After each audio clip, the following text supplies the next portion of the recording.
Welcome to Beyond Broken Hungry. Juggling your career, relationships, nutrition, fitness, finance, try to pursue your dreams, and stay sane can be a bit of a struggle. With the help of expertise from a variety of wellness experts and tips and tricks from everyday people, this podcast is here to share it all to make this journey we call life just a little more balanced.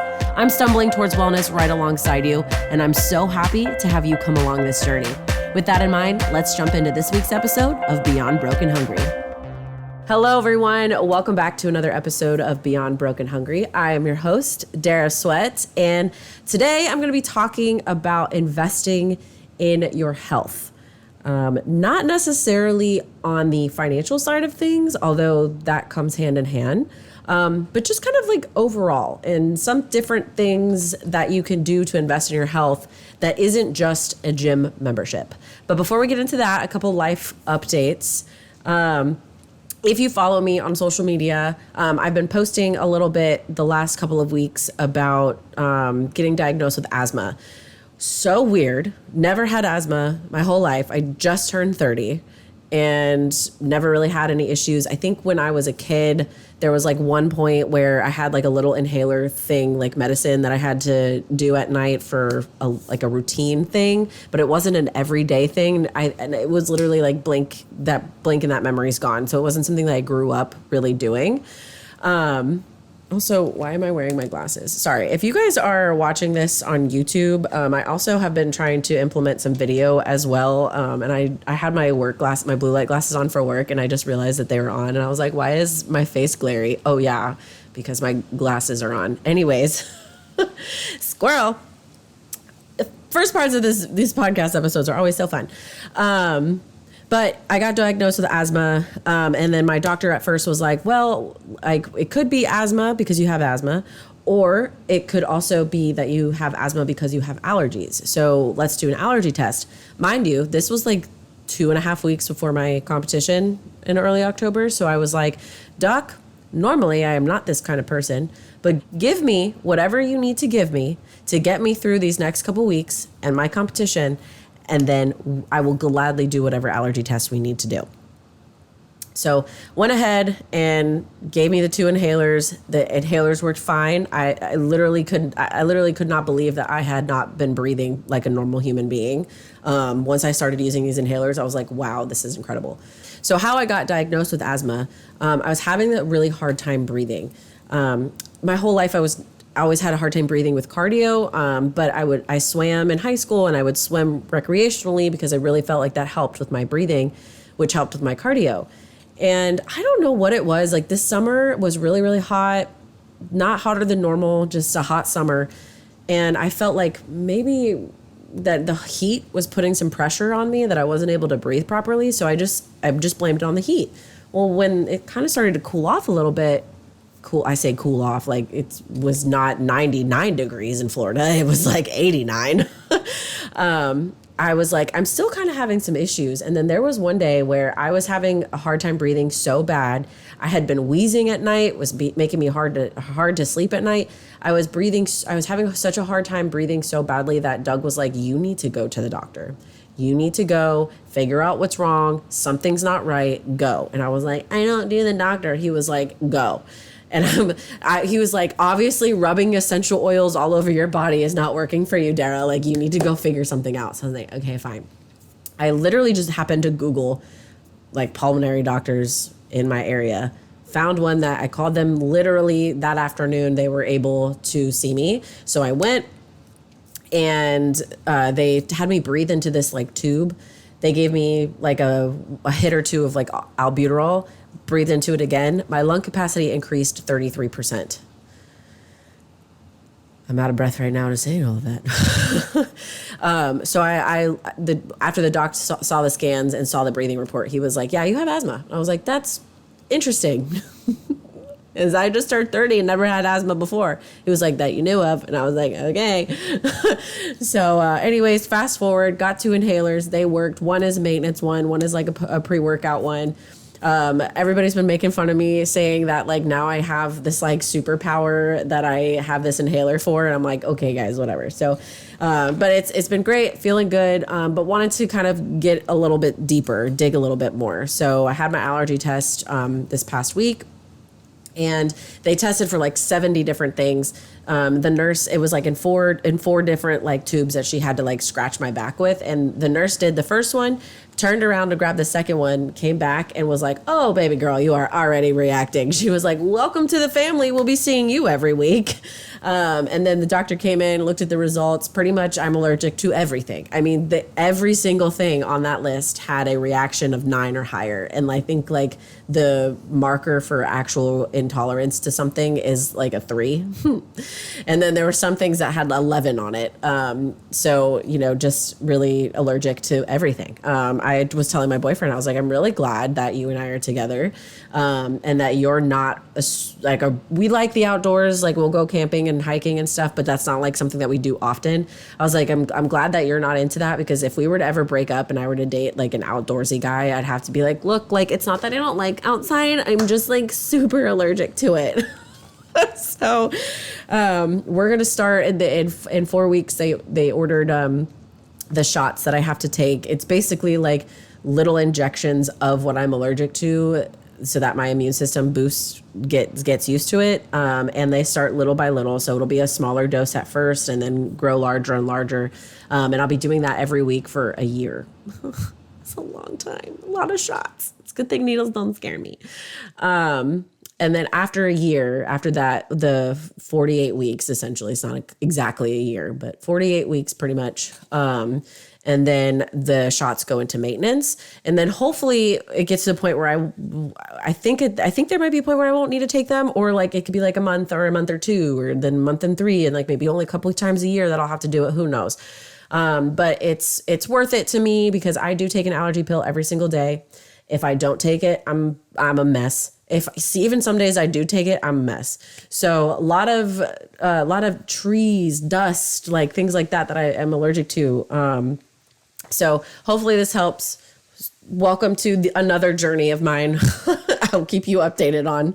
And then we'll kind of go from there for that. So that is that. So let's go ahead and just get right into it. I just got a new printer. If you can hear my paper flowing in the wind. So if you are watching this on video, I do apologize that I won't be making as much contact, because I want to read the notes that I have as well to say it accurately.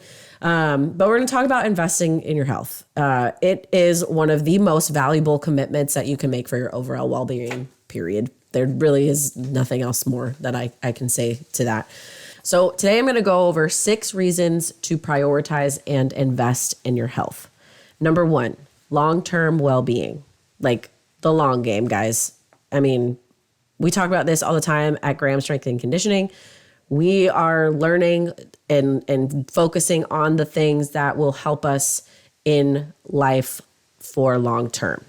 You're not going to meet with a nutrition coach at our gym that is going to help you lose 15 pounds in 2 weeks. That is not going to happen. You're not going to sit in a class or you're not going to join this gym and we're going to guarantee you that you're going to lose this amount of weight in a couple weeks. It's not going to happen. We're not going to do that. If you do, that's awesome. But this is the long game that we're playing here, okay? We do functional fitness because when we're 80 years old, we don't want to be in a nursing home having somebody help us sit up and down to go to the bathroom. I want to be able to do that on my own. So, long-term well-being. Health investments pay dividends to us in the long run by prioritizing our health through regular exercise, a balanced diet, a mental wellness practice. You're more likely to experience a higher quality of life and lower risks of chronic disease, which will enhance your overall health. I mean, I feel like I'm a walking billboard for that. There's so many things that I was chronically sick with, autoimmune stuff, issues, hormones for a long time. And by putting my best foot forward to invest in my health and wellness on a daily basis, I am basically on track for that. There's not much I can do about allergies. If I'm wrong about that, someone please let me know, because if I don't have to take shots every week for a year, that'd be great. You guys will probably hear my dogs in the background too. Sorry, they want to be a part of the podcast. They're my guests. Number 2, increase energy and productivity. So I know it sounds weird, but we actually have more energy when we work out. So the people that are lethargic and sitting on the couch and laying in bed all day and not doing anything, they have no energy. They complain about not having energy because they're not moving. So it sounds weird to say that, right? Counteractive. Like guys, please stop. You're being rude. So rude. Sounds counteractive, right? So we're going to move our body. That takes energy. That requires energy to do that. How is that going to give me more energy? Well, because when you invest in your health, you're investing in your ability to perform optimally. So regular physical activity, nutrition, eating habits, and adequate rest can significantly boost your energy levels, making you more productive in your personal and professional life. So that doesn't mean you got to go do CrossFit. That doesn't mean you got to do anything crazy, but move your body, go for a walk, something like that. We'll talk a little bit more about that when we're done with all these points here. But the third reason why you should prioritize and invest in your health is because it has the possibility of preventing disease and then also management on that. A healthy lifestyle can reduce the risk of various diseases and health conditions such as heart disease, diabetes, obesity, certain types of cancers. Even if you're already dealing with that health issue, investing in your health can often help manage and alleviate symptoms. Okay, I'm blessed to say that I've never had cancer. I do know people that have. I've had family members that have had it. I had family members that have had some heart issues by marriage, so not inheritance of that. Diabetes that has run in my family. I have PCOS. I haven't had really any issues of PCOS in probably since I stopped taking my birth control, but that's another podcast. And just because of what I'm doing on a regular basis physically and nutritionally and also mentally, those things, some of those symptoms have subsided. I don't have a lot of gut health issues anymore because of the work that I put into my gut. So it's just, it's one of those things that the risk is worth the reward to push a little bit harder on certain things. Number 4, improved mental health. We all know exercise produces endorphins. Endorphins make people happy, and happy people don't kill their husbands.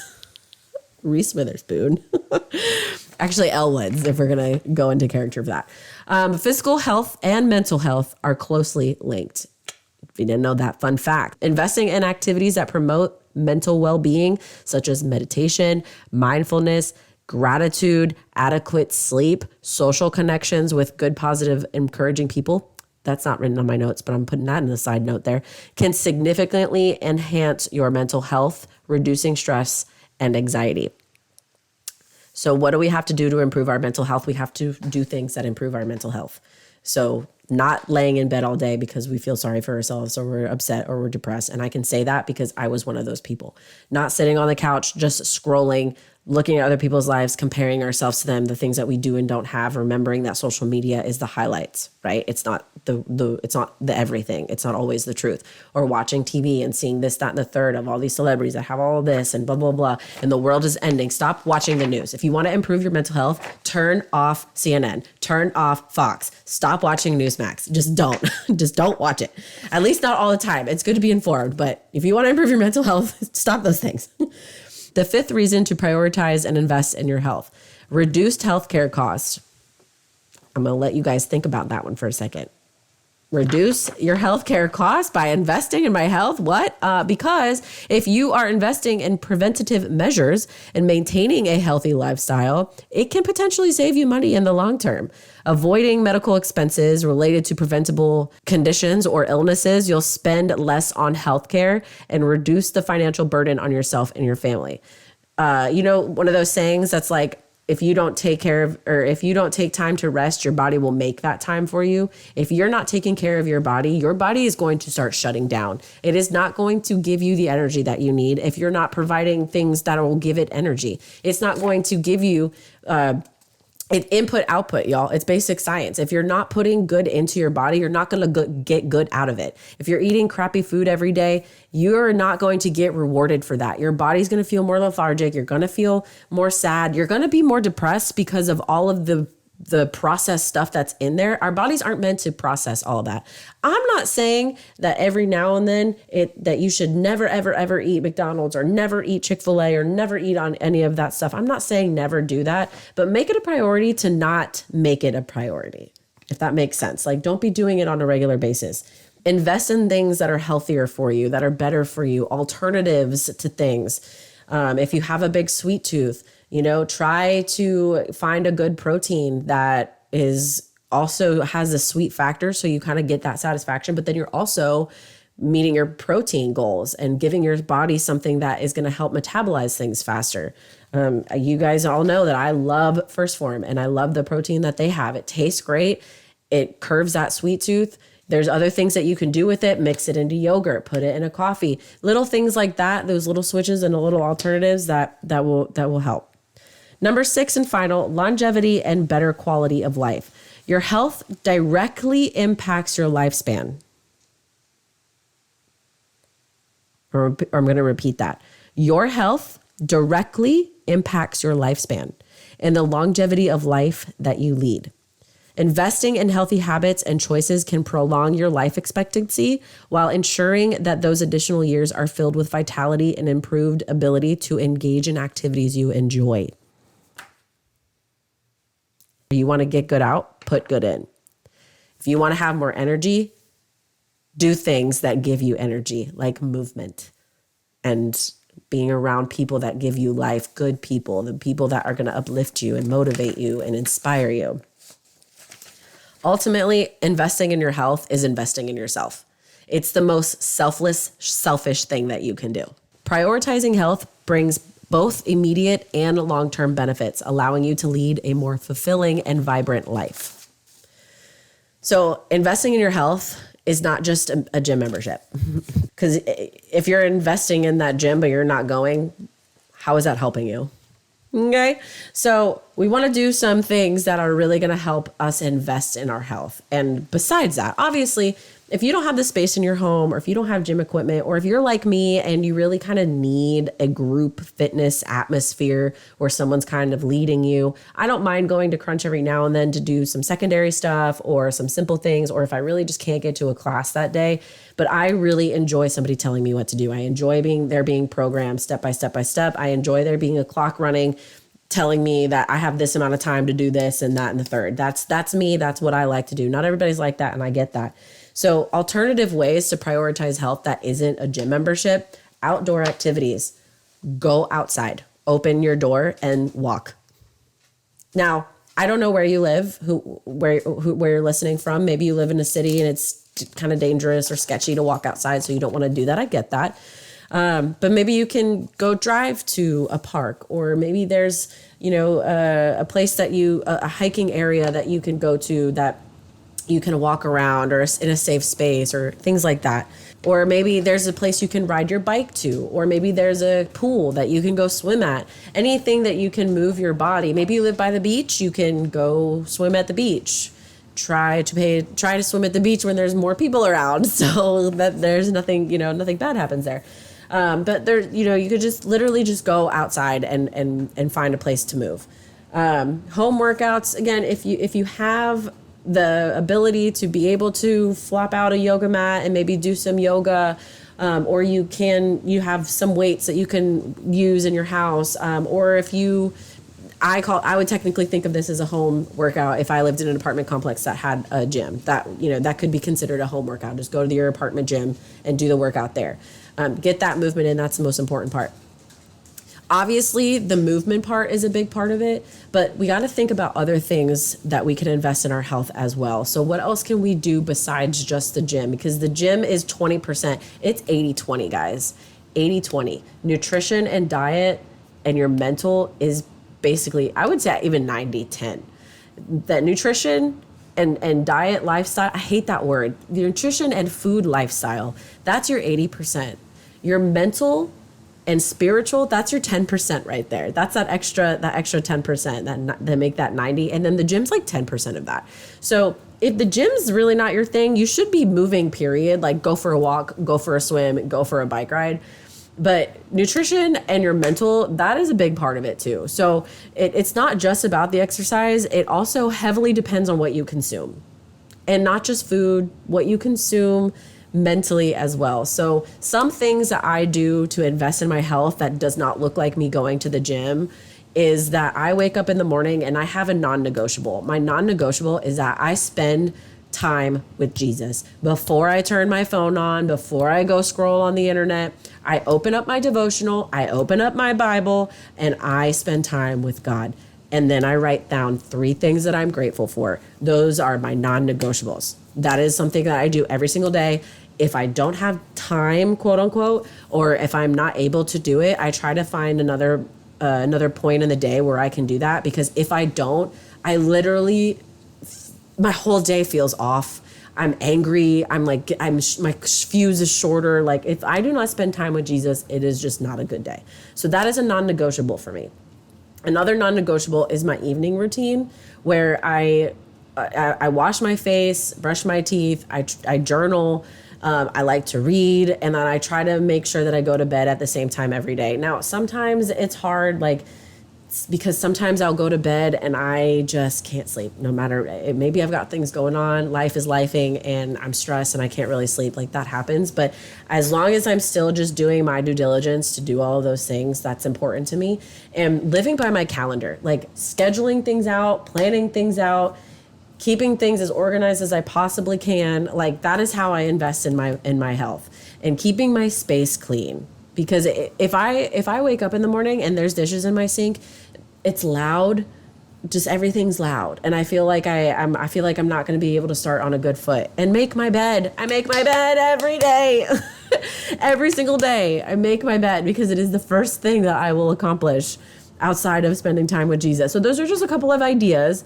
And I know that's a lot and it sounds like I do a lot, but I really don't. I mean, and I honestly I didn't start there. The first thing I ever really started doing was just 3 things that I'm grateful for. So if you can start doing that, you will be so amazed at how that changes your life. And as far as like the nutrition side goes, cooking at home gives you more control over what you're eating. And you can have a little bit more fun with what you eat too. If you don't really have a lot of skills in the kitchen, I mean, you don't really need a lot of skills. You just have to follow a recipe. Like find stuff online. I try to provide stuff on the website of different easy things that I make on a regular basis. Sometimes I'll get a little crafty and things will have a little more ingredients involved in it, but I've been doing a lot of like frozen vegetables. It just is more convenient. I'm busy. I have a busy lifestyle. The frozen vegetable doesn't mean that it's not a good vegetable. It just means it's frozen. So I'll be doing stuff like that. I have been going to Costco a lot. Not a lot, but I've been going to Costco like more often. So I've been buying things in bulk so that I can prep and not have to go back to the store and like spend time going back to the store and stuff like that. So just like those little things, like I don't necessarily have restrictions to anything that I eat. I pretty much eat everything. I don't say I can't eat this or I can't eat that. I just have like sometimes foods. Like I'm not going to eat a whole cake like every single day. I'm not going to drink every single day. Like I'm just, it's moderation. It's time and place and stuff. And when you start to implement those little things, it just gets easier. I don't want to make this episode too much longer. I just wanted to talk about the importance of prioritizing and investing in your health and give you guys a little tidbit of information of how you can do that if you're not already. But I just want you to know that investing in your health is not just limited to a gym membership. There's other things that you can do, exploring various physical activities, maintaining a healthy diet. I hate that word. Maintain a healthy food lifestyle, consistently engaging in home workouts or outdoor exercises are excellent alternatives to improve and maintain your overall well-being. So I want to challenge you with, if you are not already investing in your health in some way, shape, or form, I'm going to give you the most simple thing that you can do. Write down 3 things that you are grateful for every morning. You got this, friend. Till next time. Thanks for tuning in to this week's episode. I really hope you enjoyed it. If you aren't already, be sure to subscribe to Beyond Broken Hungry wherever you get your podcasts so you get notified every time a new episode drops. It would also mean the world to me if you rate, review, and share the podcast too so more people can join the BBH tribe. Until next time, you got this, friend.